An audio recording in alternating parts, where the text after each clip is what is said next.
Okay, so I want to make this video on how do I determine what languages to learn? Now, I like all languages, literally. I like all languages. I think they're fascinating. I think the way human beings communicate is fascinating. Um, and, but sometimes I stop learning a language. Now, sometimes I just stop learning it because maybe I wasn't that keen on it and I want to focus on another one or two or three other ones. Sometimes that's the case. But sometimes it's political. Sometimes, if that country has done something heinous that I don't like, I might have a hard time learning a language. Doesn't mean their language is bad, but I might have a hard time learning it. And this has happened to me some recently. Um, and, I guess, when I was small, I learned languages as they were available. So we didn't have the internet, and I had to find means of learning them. So I used books, tapes, or whatever when I could find them, and whatever means I could do. And then I finally got to the age where I could go and take classes at school, and I did, and that was easier than the books were. and and then I was kind of off to a path of study in foreign languages. Everybody discounts me, um, and one reason I don't have a lot of fluency is I do have, like, my French and a few of these languages are. I mean, I could be fluent in them, but I don't use them on a daily basis. I don't have people to use them with, and therefore I just don't develop the fluency. If I was surrounded by it, if I was forced to use it, well, I'm sure that I would probably develop my fluency quickly.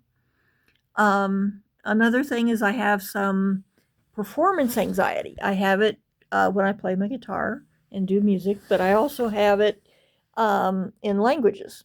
And so it's hard for me to just put myself out there and use it, although I do it, but it takes me a while to get up the courage, and I'm always afraid somebody's going to cut me down. And I guess because I love it so much, when you love something so much, you just don't want anybody to hurt that love, you know, when you're passionate about something. Well, and so I've been doing this a really long time, and people like to discount me. People love to run me down, love to put me down, and now Trump is preaching hate women, so all the better reason to show me up, run me down, put me down, whatever. Um, but anyway, how do I determine what language to learn? Well, I guess I guess maybe there's something that I like about them. Now, I like challenging languages. I like very challenging languages. And I may not be, you know, I may make 100% in French, but am I going to make that in Chinese? If I do, you need to hear about it because I've made pretty good in Chinese, but I don't know that I've ever made 100%. And so some of these languages I'm less apt to do that in because I do have to work for it. I do indeed. But I like the languages I have to work for. I do. I like the challenge. And anyway, um, I guess I don't want to talk about this too much. Lately, I'm feeling crushed and hurt. And it is getting a little bit better because some good things have happened for me. But I'm fearful of being crushed and hurt. I've had so much of it, I almost can't stand it anymore. And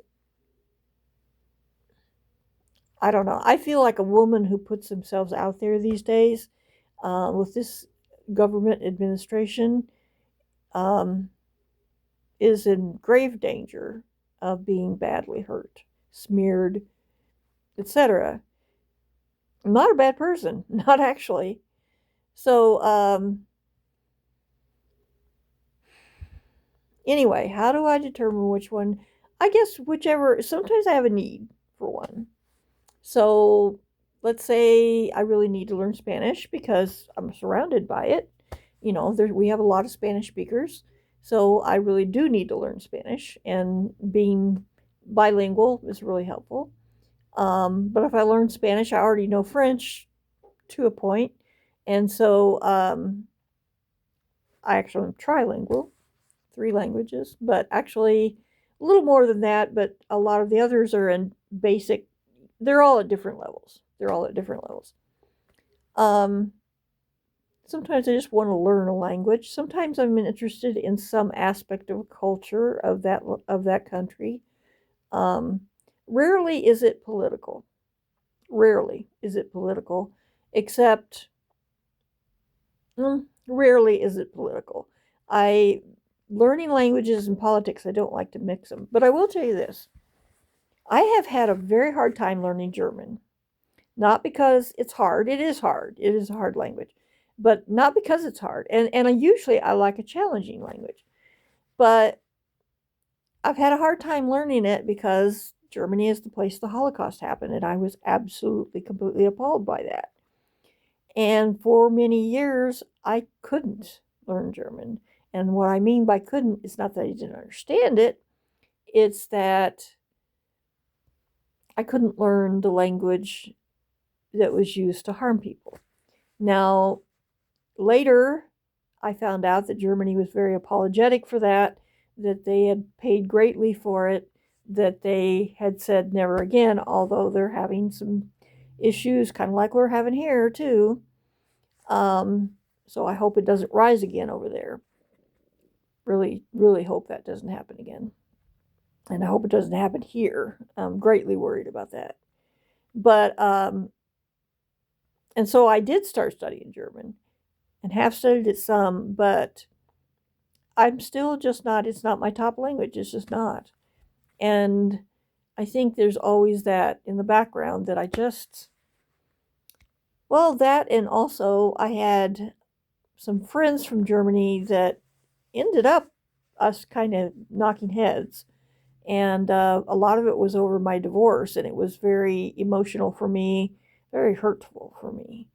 And so, since I was hurt by a friend that came from Germany, I guess that cooled me a little too. And I don't dislike the German people or anything like that, but it's just not my top language. I'm just saying. And then I was really into Norwegian for a while. And then this may be stupid, but Duolingo, at times when you're on a certain language, they will have statements or something that will have something to do with the language or the culture. And so they kept putting mental health statements about psychology and different things in the Norwegian. Now, that's not some Norwegian coming to me and saying anything. So, but it kind of creeped me out, because that is one way to really creep me out. And I did not feel good about it. And so I thought, well, is that a big part of their culture? Is that why that's in there? Because I don't get it in my other languages. And so the fact that I started getting that, and then I actually called and spoke to somebody. I think it was a call or an email. Was it an email? No, it was an email, I guess, to a school in Norway to see about going to school there. And I was just greatly discouraged. And that cooled me down a little bit too. And then I heard that a lot of women were being assaulted in Norway. I don't know how prevalent that is, but I heard it. And that cooled me down. And then I went, I don't know if I'd like it over there or not. So, and also I heard that many people who visit it have trouble with the isolation, that it's hard to make friends, it's hard to have social contacts, and that's important to me. And I cooled way down on Norway. Then Trump went over there, and that didn't help anything. Although the Norwegians are probably smart enough not to kiss up to him, but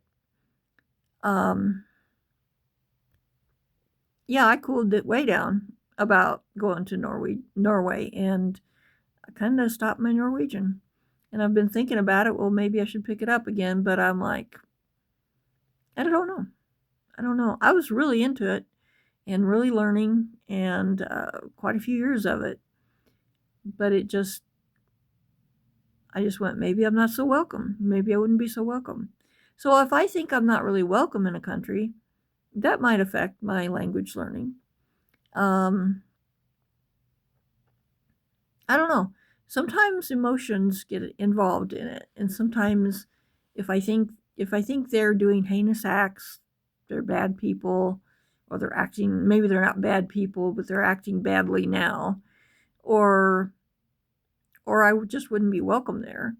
Well, then that way slows me down on the language, and sometimes I give up altogether. So I think that as long as I feel like I could travel to that country and be welcome, and maybe visit the country and see stuff, and use my languages and practice, and I'm not going to be, made fun of or anything like that, well, then I think that I'm very interested in that language. Plus, sometimes there's religious connections, or there's just some aspect of the culture that I really like, or something like that. So it's personal. Which languages I study is very personal, and so, like for instance, Spanish. I mean, we're almost bilingual in the United States, so it's important to learn Spanish. And maybe if I was up in certain areas, it might be important to learn French. However, I learned it anyway, and so and I'm not great in it. I mean, I'd need to use it daily, but good enough, I think. You know, um, I think my pronunciation's been slipping a little bit lately. But there's just a lot of different languages, and I do change them up from time to time. So how do I choose a language to learn? I don't know. I guess whatever strikes me at the time.